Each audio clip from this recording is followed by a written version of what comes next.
Inalmahan po ni Senador Rodante Marcoleta yung balita ni Boying Rimulya na siya nga ay sinampahan ng kasong plunder at nag-aantay na lang ng araw para siya mabigyan ng warrant of arrest. So anytime soon, bababaan nga po ng warrant of arrest itong si Senator Rodante Marcoleta na whether we like it or not, hihilutin talaga yan ni Boying Rimulya para may pakulong itong si Senator Rodante Marcoleta at hindi ito masama sa bilang pag nagsimula na po yung impeachment.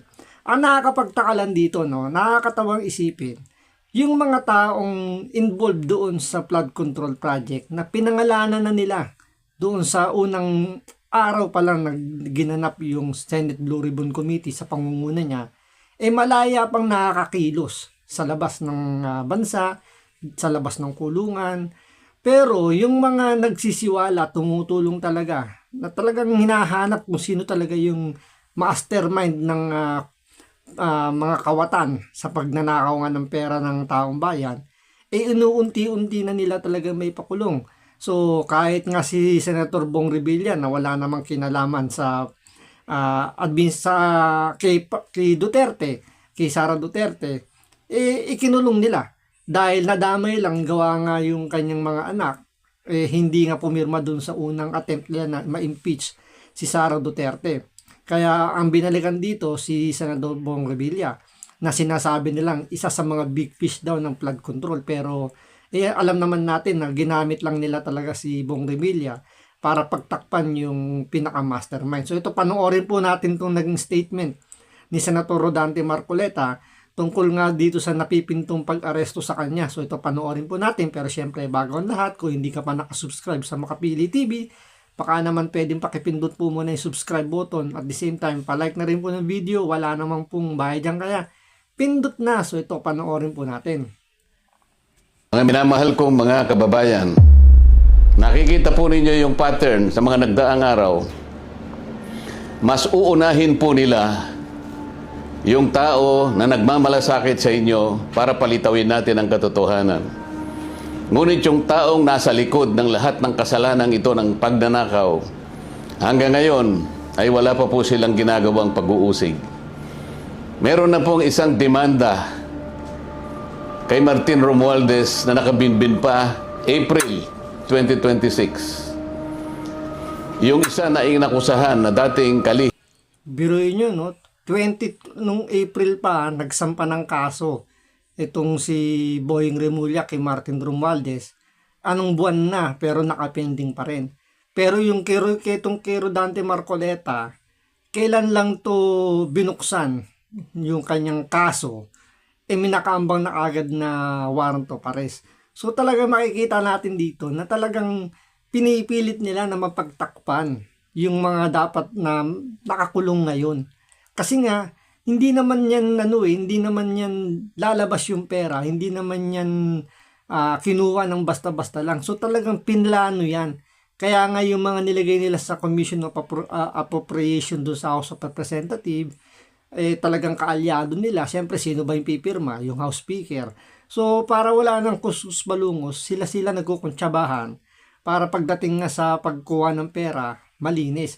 Although nasira lang talaga sila nung ipinagmalaki ni Bongbong Marcos yung flood control dahil nga maalas lang, biglang binagyo, tagang nabulilyaso sila.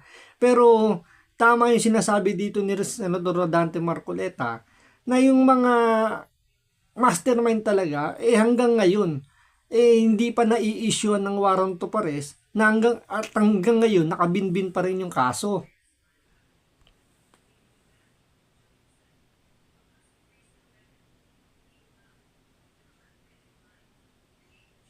ating kalihim ng DPWH ay kanilang kinasangkapan upang siya din ay maging state witness. At siya yata ang gumawa ng paraan para ma-discharge siya sa kanyang naunang asunto. So makikita po ninyo, wala na po tayong kakampi. Ang kasalanan ko lamang po yung paglingkuran kayo, kung kasalanan pong matatawag yan. Na humarap sa kanila ng buong tapang para sa ganon ay malaman ninyo ang totoo malaman ninyo kung sino ang nagkasala sapagkat gusto nating papanagutin lahat ng mga taong ito. Ngunit kapag ako'y kanilang inaresto, hindi na po matutuluyan. Akala po nila ay maililibing ito sa limot. Ang isa pa pong inaasahan nila ay hindi na po ako makakasali doon sa impeachment proceedings na nakatakda pong magsimula sa susunod na linggo. Sa mga tweet, 2 ibon sa isang putok, mga kababayan. So talagang maliwanag na planado po ito, mga kababayan, kasi 2 linggo bago nagpahayag ang ating ombudsman, sinabi na rin ni Ping Lacson na tila siyam pa na senador ang makukulong. Parang alam na niya ang mangyayari. Gaya po ng nauna ko nang ipinahayag sa inyo. Alam kong gagawin nila ito. Alam kong aarestuhin nila ako. Alam kong ikukulong nila ako. Ngunit hindi po dahilan yan para tumigil ako sa paglilingkod sa inyo. Kasi po iisa lang ang paraan ko upang paglingkuran ng taong bayan dahil sa pagtitiwalang ibinigay nyo sa akin. Malit na bagay po ang sakripisyo na aking haharapin. Kung ang katumbas po nito ay maipakita natin ang kahalagahan ninyo bilang mamamayan ng ating bansa. Kahit po sa mahirap na kalagayan natin ito, mga kababayan, pinakikiusap ko sa inyong lahat, wag po tayong pumayag na basta-basta na lang nila baluktutin ang katwiran. Alam ko po ang promotor nito ay ang ating ombudsman sapagkat nung kami po ay nagtatalo-talo sa bulwagan ng Senado,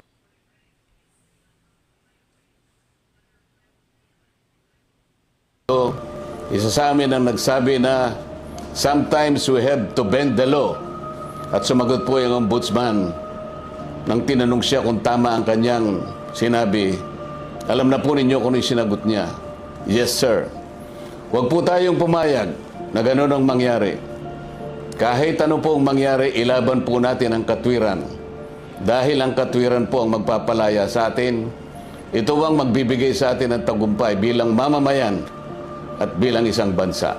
Naniniwala po kasi ako na kahit sa anong laban, lalo na po yung laban na para sa interes ng ating bansa, kinakasihan po tayo ng ating Panginoong Diyos. At hindi siya papayag na magtatagumpay ang nagbabaluktot ng katwiran. Kailanman ang kasamaan, mga kababayan, ay hindi po magtatagumpay. Totoo po yan. Sabi nga 'di ba nila, there's always light at the end of the tunnel. So sa ngayon, panahon po yung kumbaga yung bola nasa administrasyon ni Bongbong Marcos. Kumbaga yung gulong ng buhay nasa kanila ngayon. Sila yung nasa taas at nasa baba ngayon itong mga naghahanap ng accountability tungkol nga rito sa kawatan, sa pagnanakaw nga ng pera ng taong bayan. So, hintay-hintay lang po tayo. Talagang yun po ang magagawa lang natin sa ngayon dahil nga lahat na lang po ng pwede nilang gawing paraan para nga mapagtakpan yung nagnakaw ng pera ng taong bayan na gagawin nila. To the point na kahit yung mga kasapakat nila na nakakulong ngayon tulad nga nung DPWH Secretary Bonoan, gagawin nilang state witness para idiin yung mga dapat idiin na sinasabing kaalyado ng mga Duterte. So, sabi nga dito ni Senator Rodante Marcoleta, willing siya na magsakripisyo kagaya nga ng ginawa ni Senator Jinggoy Estrada na alam natin na itong si Senator Marcoleta hindi ito babaliktad gaya ng ginawa ni Chis Escudero at ni Joel Villanueva. So paninindigan niya yung kanyang mga ginawa para hanapin yung pinaka-mastermind kahit na yung maging kapalit nito ay yung kanyang pagkakakulong. So abangan natin sa mga susunod na araw kung ano yung mangyayari, pero expect na natin na one of this week lalabas na po yung warrant of arrest ni Senador Rodante Marcoleta. So hanggang dito lang po muna. Maraming salamat po sa panonood. Ingat po kayo lagi. God bless.